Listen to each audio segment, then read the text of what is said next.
I guess. Let's go. I just started it. What were you eating again? Chicken salad. What is that, with apple? I had apple and chicken, some red onion, mayonnaise. Man. That's some Connor shit. I'm not eat that. But I'm picky. I'm a picky eater. Yes. And we're back. It has been a while. Season 1, Episode 7. Do you remember the title? Austerlitz. There you go. We thought it was German. Or I assumed it was German. I thought it was German. Turned out to be the Czech Republic. Who would have thought? Who would have thought? And apparently it's where Napoleon won some great battle in 1805. Right, that Connor is for some reason obsessed with. No. The weirdo. Yeah, let's just start like we usually don't start a podcast like this. How you doing in life? How are we doing in life? What we're doing. We're doing good. I was just going to say you didn't do the intro. I didn't do the intro. I said I would disabandon it one day, but you know what? For old time's sake, welcome to the Succession Podcast. The first podcast to successfully create a podcast about the show Succession. To successfully, fuck it. Yeah, I fucked it. I should have, it's in my notes somewhere, but I'm a mismanaged fellow. We start with Logan's number one fan. Logan's biggest fan. Yeah. You don't remember this? And he greets him with a piss balloon? Oh, yeah. I was wondering who you were talking about. Logan is assaulted at the beginning of this episode. Yeah. He's not really taken by it. With a balloon full of piss. I think that's karma for him pissing on the carpet. I think that's a full roundabout circle. Yeah. He comes in, everyone that's still managed to not be fired is there. Right. Stewie just wants like a heads up on like what the fuck we're gonna do. And Logan's just all about buying these local TV stations. Oh yeah, I know one of those. I think there's one in my gym. Yeah, a TV. They're just making fun of him because they think it's an old it's just a dying market and there's no reason to tap into TV at this point. Right, it's like buying a newspaper. And who the fuck buys a newspaper anymore? And Stewie makes a great point. He's like, everyone hates you right now. Yeah. You're the most hated man in America. I'm sure there's a list in their world, and I'm sure on a fucking Reddit forum, Logan Roy is like top 10 most hated in America. Yeah. We have a lot of stuff going on with Shiv and Gil. We meet Gil, this guy who's like going to be in the running for president. Nate really wants Shiv to work with him. Because Nate really wants Shiv. Right, yeah. Who's to know if Nate has any interest in Shiv actually working there or just feels obligated to have sex with her? Probably both, but the whole thing is that Gil has a very different political view than Waystar and what Logan is pushing, and essentially is like the enemy of Waystar. Yeah. So Shiv's kind of going against her dad but I mean, I can't blame her. I mean, her dad won't even give her a job, so... Yeah. I feel bad for her, Why wouldn't she take it? I just wrote down Nate Bleh. Yeah, Bleh. Yeah, you're not a fan of him. Because I'm not a fan of that guy. Roman tries to go see Kendall. Kendall's fucking out of it. Oh, yeah, he's in hiding. Rava's calling him. There are these stories coming out that we'll later get into about him doing drugs. And he's off his fucking rocker, as he says. Yeah. He's just a recluse right now, locked up in his home. He's not getting on social media. He has no clue as to what is going on in the outside world. He has shut himself off from everything. Everyone arrives at Connor's humble abode. Yeah, because they had discussed, for publicity's sake, to do like a family therapy photo shoot after. Yeah. You were saying you really like Connor's home. You thought it was a nice house. Yeah, it was a nice house. Everyone gets there. Roman makes a comment that it feels like the first stages of an orgy because it's awkward.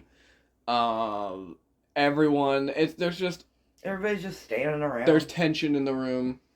Alright, should we talk about who showed up?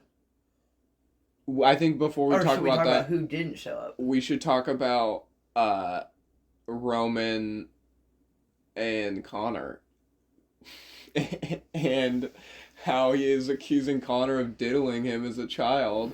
Yes, and making this joke. And I think he just wanted to throw it out there to fuck with the therapist. Right. I think a lot of people look too much into that and are like, wow, did Connor actually? And I don't think he did. I don't think Connor. No, because that's Roman's personality. He just throws out random shit like that to fuck with people. Right. The most fucked up thing he could say. Yeah. But they do end up doing therapy, and you can tell by the dynamic, like, the kids are so scared to get a word in.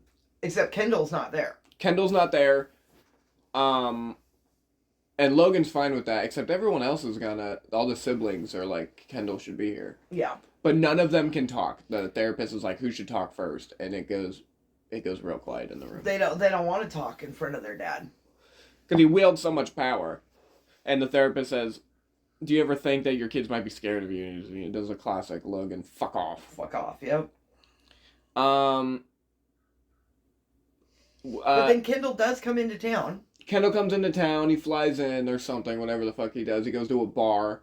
At first he gets a sparkling water, and then he hears a story about these people that the woman the bartender sees his card. He's a Roy, talks about Connor Roy and how he brought a dog in one time and asked someone there to put the dog down.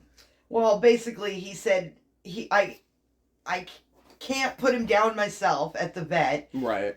And I don't want to watch him die, so I'll pay you to watch the dog die. Right. And then they shot at the dog in the parking lot. So Connor ended up hiring this fucking tweaker in the bar. Right. Who literally just took the dog outside, shot it in the head, and collected $3,000.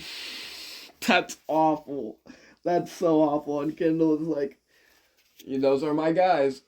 And so he gets an idea. He starts hanging out with them at the bar. We get a little bit of Willa and Connor. It's just a really awkward moment, and he keeps asking her to move in. He also says, we don't want you in the photo. Well, he didn't say we, but it's suggested that she shouldn't be in the photos. Well, she shouldn't be. Yeah, she's not a huge part of the... I doubt Tom was in the photos, She's a paid hooker. She's not his legitimate girlfriend. He has to pay her to come around. Kendall does meth for the first time. Yeah, he went back with all those tweakers from the bar, went back to their pad, and... They love wolves. Yeah, the tweakers are into the wolves. How? And they just start smoking meth, and Kendall's like, I think we should get some more. Let's get some oxys. Let's get some... And the famous word of Kendall Roy, he is interested in becoming a meth head. Yeah, he's never done meth before. Because that's the poor man's drug, right? He was too rich for that. He only... Yeah, that's a very fair point. It's probably not in his ballpark. Definitely not. Yeah. Pool accident. Yeah, so the therapist is like, let's take a break from therapy. Let's all go for a swim. And Shiv leaves. Let's just air out our bad vibes, guys. Shiv leaves because she goes to go meet with this Gil guy. Right. And nobody else wants to go swimming. Roman and... Who else was in the pool? I think Willa. We're in the pool, and here comes the therapist, and Roman says, jump. At first I thought it was Tom that jumped in the pool. No, so the therapist jumps in the pool. Busts his teeth. Knocks all his teeth out. Connor's worried about getting sued. Yep. Yeah, Shiv meets up with Gil. They talk. He's basically like, if you take this job, it's going to be a war with your family. Yeah. And then Shiv ends up getting finger banged in her car by Nate. Let's just sit here and think about it. So we don't know if she did come back pretty late though, so I wonder if she did go back to his Airbnb and try out the memory foam mattress. What an awful fucking line. That's just why I hate Nate. He has the worst line. He's just an awful guy. He says, my Airbnb has a... memory foam mattress. We can make some memories on it. It was bad. Roman finds Kendall. He's not impressed by the whole situation that he's in. He kind of clowns on all the tweakers. Yeah, it was pretty funny. Gets Kendall out of there. Logan is super interested in Roman doing this launch, some sort of launch in Japan. Yeah, yes. Like a real launch, like a rocket launch or something. No, I think they're launching... No, like it's a real launch. Like they're launching a rocket. Oh, okay. And so he has a phone call with that for a bit, and I would say my favorite part of the episode is A bimbo, a bimbo. The Lion King The song. Lion King song. They're just Kendall methed out, vibing to that in the car. They get there. Logan's mad at Shiv basically, and so is Marsha. Marsha's basically Logan's. Oh yeah, they called her a traitor. Kendall shows up with my favorite line. He shows up methed out to this just fucked up family event that's already going on, has no clue what's happening, banging on the glass. Family therapy! Family therapy! And he comes and he's like, I'm off my fucking nut, people. I'm off my rocker. He's on drugs. He knows that Logan plants the stories. He has no hesitation to bring it up.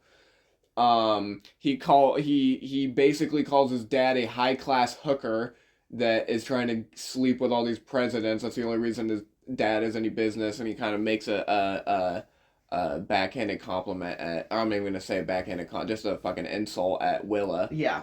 And I would say Logan is just a brutal dig at Tom.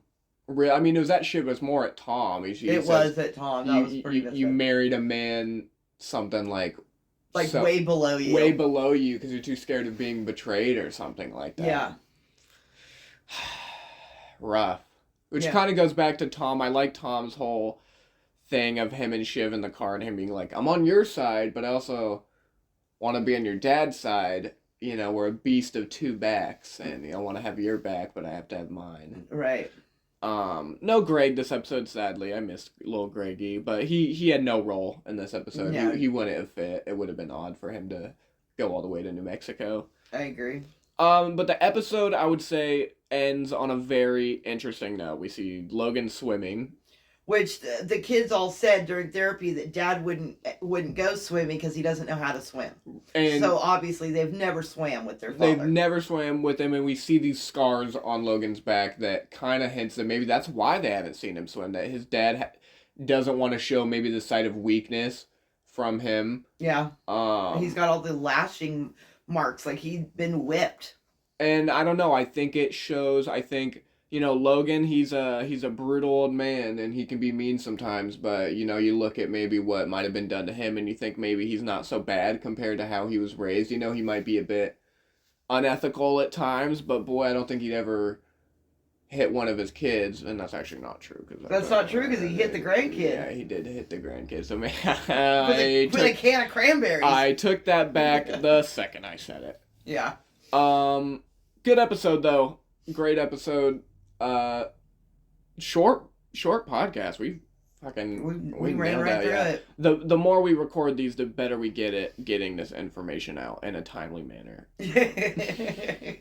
And hopefully we'll be on the next episode very fast because we've been meaning to finish this season. But until then, people, fuck off. Just fuck off.